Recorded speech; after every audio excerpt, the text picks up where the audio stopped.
बिस्मिल्लाहिर्रहमानिर्रहीम। अस्सलाम वालेकुम दोस्तों, मैं हूं फरीद सदर। आप देख रहे हैं इस वक्त आपका अपना यूट्यूब चैनल जिसका नाम है बुजुर्ग उम्मन। दोस्तों, आज की इस वीडियो में आपके साथ शेयर करने जा रहे हैं कि आप किस तरह 6000 रुपये की इन्वेस्टमेंट के साथ आप 2 बिज़नेस शुरू कर सकते हैं। एट ए टाइम आप किस तरह शुरू कर सकते हैं। वीडियो में आगे बढ़ने से पहले आपको बताता चलूँ कि ये कारोबार मैंने खुद किए हुए हैं और मैंने 4000 रुपये की इन्वेस्टमेंट के साथ यह कारोबार शुरू किए थे। किस तरह शुरू किए थे ये इसकी मुकम्मल तफसील मैं आपको बताऊंगा। इसके साथ साथ आपको ये भी बताता चलूँ कि मैं इन कारोबार में फ्लॉप हो चुका हूँ। क्या गलतियाँ थी मेरी जो मैंने दौरान कारोबार ये की जिसकी वजह से मैं फ़ेल हुआ, ये भी इंशाल्लाह आपको वीडियो के एंड में बताऊंगा।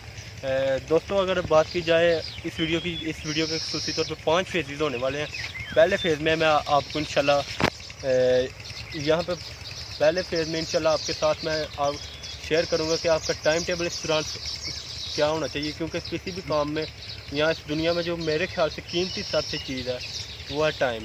ना पैसा ना शोहरत, ये तमाम चीज़ें आ जाती हैं, लेकिन वक्त जो जाता है वो वापस नहीं आता है। इसलिए मैं टाइम को सबसे पहले रखूँगा।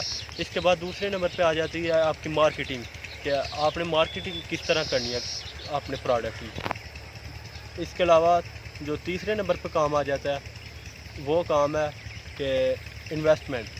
और अगर बात की जाए अब पाँचवें फेज़ की, तो पाँचवें फेज़ में मैं आपको बताऊंगा कि इसकी बचत क्या होती है। तो चलें फिर वीडियो शुरू करते हैं। दोस्तों, यहाँ पर जैसा कि मैंने आपको बताया कि सबसे पहले आपका टाइम टेबल क्या होगा। तो इसमें जो आपका टाइम टेबल होगा, अगर आप 6 बजे उठते थे तो आपने 4 बजे उठ जाने इस तरह करना है कि जो बर्तन आपने पहले से रेडी करने हैं, जो कैन वगैरह आपने दूध जिसमें लाना है फिलअप करना है, वो आपने रात को ही रेडी करके जो है वो सो जाना है। ये ना हो कि आपको सुबह उठकर दोबारा से आपको वो फिलअप करना पड़े, बर्तन जो है वो धोने पड़े। आपने 4 बजे उठने के बाद किसी जहाँ पे आपका दूध जो है वो लगा हुआ है, आपने उस जगह चले जाना है और वहाँ से तकरीबन आपने आपकी आंखों के सामने जो दूध दोएंगे वो आपने ख़रीदना है। और यहाँ पर आपको एक बात ये भी बताता चलूँ कि जो दूध होता है, गर्म दूध होता है, उसका हजम ज़्यादा होता है बनिस्बत के ठंडे दूध के। दोस्तों, आपको ये एक टिप है कि आपने दूध थोड़ा सा जो ठंडा करके लेना है, तकरीबन 15 से 20 मिनट जो है इसे आपने ठंडा होने के लिए देना है। फिर आपने जो उसकी नुमाइश करनी है और अपने बर्तन में इसे डालना है। इसके बाद आप अपने घर चले जाना है। घर जाने के बाद आपने इसको पूनी से अच्छी तरह रिफ़ाइन कर लेना है, ताकि जो जानवर वगैरह के जो बाल वगैरह होते हैं, इसके अलावा बाज़ कुछ चारे का कोई एक आधा पीस जो है वो डाल जाता है, तो उसको अच्छी तरह रिफ़ाइन कर लेना है। क्योंकि अगर आपका वो मौजूद इसमें होगा तो आपका जो कस्टमर है वो इस चीज़ को एक्सेप्ट नहीं करेगा।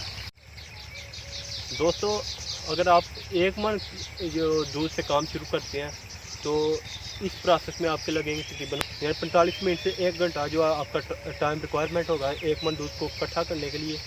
तो यानी 1 घंटा आपका लग गया। इसके बाद आपने वही अपनी नॉर्मल रूटीन शुरू कर देनी है, यानी खाना वगैरह खाना है, नाश्ता करना है और फिर आपने अपना जो इसको बाइक वगैरह को रेडी करना है जिस पे आपने ये लेकर जाना है। तो टाइम का आपने खुशी तौर पर ध्यान रखना है। इस तरह अगर आप पहले काम पे आप जो है पहुँचते थे, या फिर आप स्टूडेंट हैं तो आप कॉलेज में पहुँचते थे 8 बजे, तो इस तरह आपने 7 बजे जो है घर से चले जाना है। तो यानी 7 बजे से भी कोशिश करें कि पहले थोड़ी देर अगर आप घर से निकल सकें तो आपके लिए बेहतर है। इस तरह आप तसल्ली से अपने जो है वो कस्टमर्स को डिस्ट्रीब्यूट कर सकेंगे दूध, और आपका काम जो है 7, साढ़े 7 या 7:45 पे ख़त्म हो जाएगा और आप इजीली अपने काम पे या फिर आप अगर स्टूडेंट हैं तो कॉलेज पहुंच सकेंगे। जी तो दोस्तों, इसके अलावा जब आपने पहुंच जाना, अब दूसरा जो मैंने आपको बताया था कि वो है मार्केटिंग। जो आपके दूध है आपने उसकी मार्केटिंग कैसे करनी है। दोस्तों, आपको पता है कि सबसे पहले तो आप अगर गाँव में रहते हैं तो ये काम आपके लिए बहुत ही ईजी है, आप इजीली कर सकते हैं। आपको पता है आजकल हर जगह जगह पे टाउन बन रहे हैं, चाहे वो गाँव हो शहर हो। जो टाउन में नई आबादी आती है, इसके लिए आपने जो है कार्ड प्रिंटिंग करवा लेने हैं तकरीबन वो आपका 1000 रुपये का राउंड बोर्ड खर्चा आ जाएगा। लेकिन अगर आप एक मंथ से दूध शुरू करना चाहते हैं तो मेरा नहीं ख्याल कि आपको ये कार्ड वगैरह की भी ज़रूरत पड़ेगी, इसलिए ये मैंने खर्चा काउंट नहीं किया। ये वैसे एक ट्रिक थी जो मैं आपको बताई है कि आप कार्ड से भी आप जो प्रिंटिंग करवा के डिस्ट्रीब्यूट करके अपना काम शुरू कर सकते हैं। और यहाँ पे एक और बात बताता चलूँ कि जो आपने कार्ड बनवाने हैं वो थोड़े से इफेक्टिव होने चाहिए ताकि जो कस्टमर अट्रैक्ट हो और आपसे रब्ता करे। अगर बात की जाए यहाँ पे 1 मन दूध की, तो 1 मन दूध तो ईज़िली आप अपने दोस्तों के साथ अपने दोस्तों के घर या रिलेटिव की जो शहर थोड़े बहुत रिलेटिव हैं उनके घर लगा सकते हैं। आप बात की जाए कि बगैर कार्ड के आप किस तरह काम शुरू कर सकते हैं। दोस्तों मैंने भी इसी तरह काम शुरू किया था कि जो बगैर कार्ड की, मैं एक फैक्ट्री वर्कर था कॉलेज के बाद, मैंने कोई 2 से 3 माह जो फैक्ट्री ज्वाइन की तो उसी दौरान मैंने आपका ये दूध और अंडों का कारोबार शुरू किया था। दोस्तों वहाँ इसी तरह एक मेरा दोस्त बन गया और उसके साथ ही मैंने बात की। आपने भी बिल्कुल इसी तरह करना है कि अगर आप फैक्ट्री वर्कर हैं तब भी, अगर आप स्टूडेंट हैं तब भी आपने अपने दोस्तों के साथ ये बात कर लेनी है कि भाई मैं दूध का कारोबार शुरू करना चाह रहा हूँ और आप काइंडली मेरी मार्केटिंग करें। और अगर आपका दूध, आप उन्हें ये भी बताइए कि साथ साथ कि हम जो दूध खारस होगा अगर 120 रुपये kg है तो हम आपको 100 रुपये kg देंगे। याद रहे कि ये आप 100 रुपये kg सुनकर हैरान होगी, लेकिन आपने ये सिर्फ पहले माह एक 100 रुपये किलो दूध देना है। क्योंकि अगर अवामुन्नास को या आपके कस्टमर को पता चल जाए कि दूध खारस है तो वो 120 या 130 भी भर देंगे, क्योंकि ये मेरा पर्सनल एक्सपीरियंस है, लोग भर देते हैं बशर्ते ये कि आपके प्रोडक्ट खारस हो। अब आते हैं तीसरे पॉइंट पे। तीसरा जो पॉइंट है ये सबसे इम्पोर्टेंट, मेरे ख्याल से इम्पोर्टेंट है कि आपने किस तरह अपनी 6000 रुपये की इन्वेस्टमेंट को डिज़ाइन करना है। दोस्तों आपने 20-20 kg वाली 2 कैन ले लेनी है और यहाँ पे याद दिलाता चलूँ आपको कि आपने स्टील कैन लेनी है, आपने आयरन कैन बिल्कुल नहीं लेनी, क्योंकि आयरन कैन में जंग बहुत ज़्यादा हो जाता है और दूध का कलर भी थोड़ा सा चेंज होता है। वो जो कस्टमर है आपका वो भी जो है उससे सेटिस्फाइड नहीं होता। 4000 रुपये की आपने 2 स्टील कैन ले लेनी है। तो उसके बाद आपने पोनी ले लेनी है रिफ़ाइन करने के लिए दूध को, और वो पोनी जो होती है वो सिर्फ आपकी 100 रुपये की आएगी। इसके अलावा आपने एक जो kg वाला मग है वो ख़रीद लेना है, उसकी भी प्राइस जो ऑलमोस्ट 100 रुपये के राउंड बोर्ड है। ये तकरीबन आपकी 4200 रुपये की इन्वेस्टमेंट हो गई। दूसरे पार्ट ये है कि आपने अंडों का कारोबार शुरू करना है। तो अंडों का कारोबार भी, उसके लिए भी अगर आप 100 अंडा डेली का ख़रीदते हैं तो वो तकरीबन, अगर आप गाँव से ख़रीदते हैं तो आपको गर्मियों में जो है वो 10 रुपये का अंडा इजीली अवेलेबल होता रहता है। आई डोंट नो कि ये क्या फ़लसफा है कि गर्मियों में जो गाँव के लोग हैं वो अंडे बिल्कुल नहीं खाते, देसी अंडे तो बिल्कुल नहीं खाते, इसलिए इनकी कीमत जो काफ़ी ज़्यादा कम हो जाती है। 10 से जो 15 रुपये के दरमियान आपको मिल जाता है। बहुत ज़्यादा इसमें पॉसिबिलिटी है कि आपको 10 रुपये का ही अंडा मिल जाए।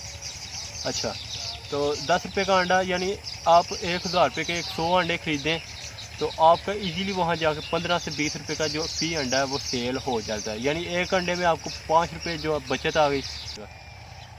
तो दोस्तों अब चलते हैं बिल्कुल बचत की जानिब। तो ये एक आपके लिए एक दिलचस्प पॉइंट होगा। यहाँ से जो आपको दूध मिलता है फ़ी लीटर 80 रुपये ईज़िली मिल जाता है। लेकिन अगर बात की जाए शहर की, तो शहर जो है वो फ़ी लीटर दूध 120 रुपये ईज़िली बिक जाता है और दूध खारस हो। अगर खारस हो तो मुझे उम्मीद है कि इससे भी ज़्यादा बिक जाता है। अच्छा, तो यानी अगर आप 1 मन दूध लेकर जाएं तो आप ज़रूर कर लें, मेरा मैथ थोड़ा सा कमज़ोर है, मेरे ख्याल से 1600 रुपये बचत जो है, अगर 1 किलो में 40 रुपये बचत आए तो 1600 रुपये बचत जो है बनती है। तो इसमें आप 100 रुपया पेट्रोल का लगा लें, 1500 का रह गए, और 100 अंडा जो आप रोज़ाना लेकर जाएंगे। और अंडा आपने, सॉरी ये एक पॉइंट बताना भूल गया कि अंडा आपने इकट्ठा किस तरह करना है। अंडे आपने घर में थोड़े से पैसे अपनी माँ जान को दे देनी है, क्योंकि हमारी यहाँ पे खुसूसी तौर पे जो गाँव में है वो माएँ बहनें जो हमारी हैं वो ही सेल आउट करते हैं अंडों को। तो आपने घर में अपना जो इसका एक परचेजिंग पॉइंट रख लेना है, और आपको घर में आकर खुद जमा जो हमारी माएँ बहनें करवा जाएंगी। और आपने 100 अंडा अगर आप लेते हैं तो आपकी, अगर आप 100 अंडे में से 5 रुपये बचत लेते हैं तो ये आपकी बचत होगी तकरीबन 5 रुपये की। 5 रुपये अगर ये किया जाए ऐड तो तकरीबन 1 माह के बनते हैं मेरे ख्याल से 15,000 रुपये बन जाता है। अगर एक दिन का 500 रुपये बचत हो तो 15 और 45 कितने हुए, मेरे ख्याल 60 हो जाते हैं, 60,000 रुपये हो जाते हैं। तो